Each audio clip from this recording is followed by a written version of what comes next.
శ్రీగురుభ్యో నమ. హరి ఓం. ఈశానా సర్వవిద్యానామీశ్వర సర్వభూతానా బ్రహ్మాధిపతి బ్రహ్మణోధిపతి బ్రహ్మ శివో మే అస్తు సదా శివోం. జగతం పితరం వందే పార్వతీ పరమేశ్వరం. హరి ఓం.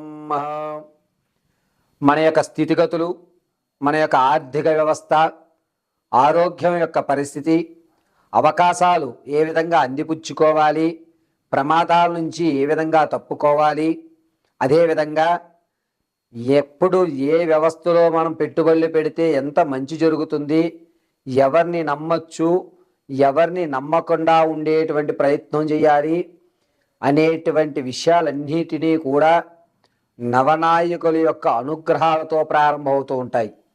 ఇందులో ఒక్కొక్క గ్రహము కూడా తను సంచరించేటువంటి దిశను బట్టి, తాను ఉన్నటువంటి స్థానాన్ని బట్టి, రాసులు మారేటువంటి విధానాలను బట్టి చక్కగా మన యొక్క జాతకంలో మార్పులు అనేటువంటివి సంభవిస్తూ ఉంటాయి. ఈ విధంగా ఏ రాశిలో ఏ రాశితో మిళితమవుతోంది అనేటువంటి విషయం మనం తెలుసుకుందాం.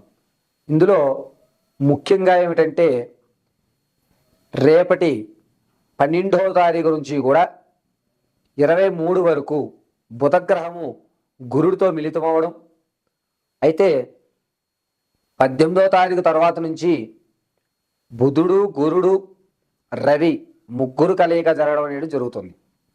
ముందుగా గురుడు రాక్షసుల యొక్క పిల్లలకు విద్యాభ్యాసం నేర్పేటువంటి గ్రహం. గురువు లేని విద్య గుడ్డి విద్య అంటుంటారు. గురువు ఎంత ప్రాధాన్యం అంటే మన యొక్క స్థితిని మార్చేటువంటి స్థాయి ఈ గురుగ్రహానికి ఉంటుంది. అంత విశిష్టమైన గురుడు ఆలోచనకి మూలమైనటువంటి బుధగ్రహంతో కలయిక అనేటువంటి జరుగుతూ ఈ నెల 23 వరకు కూడా జరిగేటువంటి ఫలితాలు ఏమిటి, ద్వాదశ రాశుల వారికి ఈ గురుడు బుధుడు మిళితంలో ఉండడం వల్ల ఏ విధమైనటువంటి ఇబ్బందులు కానీ, ఏ విధంగా ఆర్థికంగా నిలబడ్డం అనేటువంటివి జరుగుతాయి అనే విషయాన్ని కూలంకషంగా మనం తెలుసుకుంటాం. ఇందులో ఏ వ్యవస్థలన్నా సరే దైవానుగ్రహ ప్రకారంగా, పంచాంగకర్త వ్యవస్థ పరంగా భగవంతుడు నాకు కలగజేసిన మేధాశక్తిని ఉపయోగించుకుని మాత్రమే ఈ పంచాంగం అనేటువంటిది ఈ నెల 23 వరకు గురుడు బుధుడు యొక్క కలయికతో జరిగేటువంటి అద్భుత ఫలితాలు, అనర్థాలు ఇవి మీకు తెలియజేయడానికి జరుగుతుంటుంది. దీని తదనంతరం ఎపిసోడ్లో మీకు బుధుడు, గురుడు, అదేవిధంగా రవి ఈ 3 స్థానాలు కలయిక అనేటువంటిది వచ్చే నెల అంటే జూలై 26 వరకు ఈ ముగ్గురు జలచరరాశుల్లో స్థిరత్వంగా ఉంటారు. అప్పుడు జరిగేటువంటి ఫలితాలు ఏమనేది నెక్స్ట్ ఎపిసోడ్లో మీకు ఇవ్వడం జరుగుతుంది.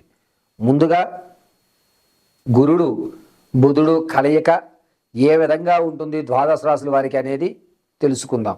తదుపరి వృశ్చిక రాశి వారికి. వృశ్చిక రాశి వారికి గురుడు బుధుడు అనేటువంటి వారు కలయిక యుక్తం ఉండడం వల్ల అనుకున్నటువంటి పనులు ఏవైతే ఉన్నాయో అవి కాస్త ఆలస్యంగా ఏర్పడేటువంటి ఏర్పాట్లు జరుగుతాయి. ఇంక ఇది వద్దు మనకి అని మీరు ఎప్పుడైతే వదిలేస్తారో అప్పుడు అనూహ్యమైనటు మార్పు సంభవించి గురుడు కటాక్షం కలిగి పర్వాలేదు ఇది నీదే అనేటువంటి ధోరణి ఏర్పడుతుంది. అయితే ఎవరైతే విద్యారంగంలో ఉన్నారో వారికి సక్రమైనటువంటి ఫలితాలు జరుగుతూ అనుకున్నటువంటి కార్యక్రమాలు నెరవేర్చుకుంటూ ఉంటారు. గురుడు ఉన్నతమైనటువంటి స్థితిని మీకు కలగజేసేటువంటి అవకాశం 18వ తారీఖు నుంచి ఏర్పడుతూ ఉంటుంది. ఎవరైతే రియల్ ఎస్టేట్ రంగంలో కానీ భూ సంబంధితమైన వ్యవస్థలో కానీ ఉన్నారో మీకు కాస్త ఇబ్బందిదాయకంగా ఉంటుంది. అంటే పంట అనేటువంటి దిగుబడి తగ్గడం కానీ, లేదా మీరు ఏదైతే స్థలాన్ని అమ్ముదామనుకుంటున్నారో దాన్ని అడ్వాన్స్ ఇచ్చి మళ్ళా కలహాలతోటి ఆ అడ్వాన్స్ వెనక్కి తీసేసుకోవడం అనేవి జరుగుతూ ఉంటాయి. అంతేకాకుండా ఎవరైతే మీరు రాజకీయంగా కానీ నాయకత్వ లక్షణాలు ఇముడ్చుకుని ఉంటారో మీకు ఇబ్బంది కలగజేసి మీరు ఎందుకు పనికిరారు, వీరి వల్ల ఏమీ కాదు అనేటువంటి ఒక స్టేట్మెంట్ని మీకు ప్రవేశపెట్టేస్తారు.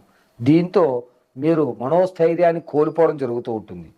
గురుడు బుధుడు కలయికతో ఉండడం ఈ 18వ తారీఖున రవి రావడం, ఈ మూడిటి వల్ల కూడా కాస్త మానసిక ఇబ్బందులు అనేటువంటివి ఏర్పడుతూ ఉంటాయి. అంతేకాకుండా ఈ యొక్క గురుస్థానములోని బుధుడు ప్రవేశించి మీ యొక్క మనసును మార్చి చికాకు అనేటువంటి స్థితిని ఏర్పరుస్తారు. భార్యాభర్తల మధ్య ఏదైతే కీచులాటలు నడుస్తున్నాయో అవి అలాగే ఉంటాయి, ఎటువంటి మార్పు అనేటువంటి జరగదు. అంతేకాకుండా ఎవరైతే మీ యొక్క బంగారు వస్తువులు కానీ, మీరు ఎవరినైతే నమ్మి ధనం ఇవ్వడం కానీ చేశారో అవి అక్కడే స్ట్రక్ అయిపోతాయి, మళ్ళా తిరిగి వచ్చేటువంటి అవకాశం జరగదు. మీరు అప్పు తీరుద్దాం అని మీరు కూడబెట్టినటువంటి రూపాయి ఏదైతే ఉందో దీన్ని ఒక పెద్ద సమస్యకి మీరు తరలించడం జరుగుతుంది. అంటే అప్పు తీర్చేటువంటి యోగం లేదు. అంతేకాకుండా ఎవరైతే కళా పరిశ్రమల్లో ఉన్నారో వారికి అవకాశం కలుగుతుంది, కానీ చిన్నపాటి ఎక్కడో ఒక లోటు తనంతో మీరు ఆ అవకాశాన్ని అందిపుచ్చుకోవాలి. అంతేకాకుండా ఈ రాశి వారికి పుత్ర సంతానం ఎక్కువగా కలిగేటువంటి అవకాశం కలుగుతుంది. కావున ఎవరైతే గర్భిణీ స్త్రీలు అయితే ఉన్నారో ప్రసవానికి వారికి పుత్ర సంతానం అధికారం కనబడుతుంది. ఇక బుధుడు అనేటువంటి అతను కేతువుని మూల త్రికోణయుక్తంతో చూస్తున్నాడు, గురు సంయుక్తంతో కలుపుకుని. కాబట్టి మీరు శరీరంలో లంగ్స్కి సంబంధించిన వ్యాధులు అనేటువంటివి ఏర్పడుతుంటాయి. కాబట్టి ఈ యొక్క లంగ్స్కి సంబంధించి చాలా జాగ్రత్త వహించాలి. అంతేకాకుండా తలలో ఉన్నటువంటి నరాలు అనేటువంటి ఇబ్బంది కలుగుతూ ఉంటాయి. ఎటువంటి ఇబ్బందులు కలగకుండా మీరు చాలా జాగ్రత్తగా డాక్టర్ గారి పర్యవేక్షణ తీసుకోవడం చాలా మంచిది. 23 తర్వాత ఈ యొక్క ఆలోచన ఏదైతే ఉందో, అంటే మిమ్మల్ని ఎవరైతే కించపరిచారో వాళ్ళ దగ్గరికే మళ్ళా మీరు వెళ్ళి తల ఉంచుకుని మరొకసారి అవకాశం నాకు ఇవ్వండి అని మీరు బతిమలాడుకునేటువంటి అవకాశం 23 నుంచి 26 మధ్యలో జరుగుతూ ఉంటుంది. ఎవరైతే ప్రమోషన్ కోసం చూస్తున్నారో అక్కడ ఈ నెలాఖరు వరకు కూడా ఎటువంటి మార్పులు జరగవు, ఎక్కడ వేసిన గొంగలు అక్కడే ఉంటూ ఉంటుంది. వీరు నిత్యము కూడా ఏదన్నా అమ్మవారి ఆరాధన చేయడం అత్యంత శ్రేయస్కరంగా చెప్పచ్చు.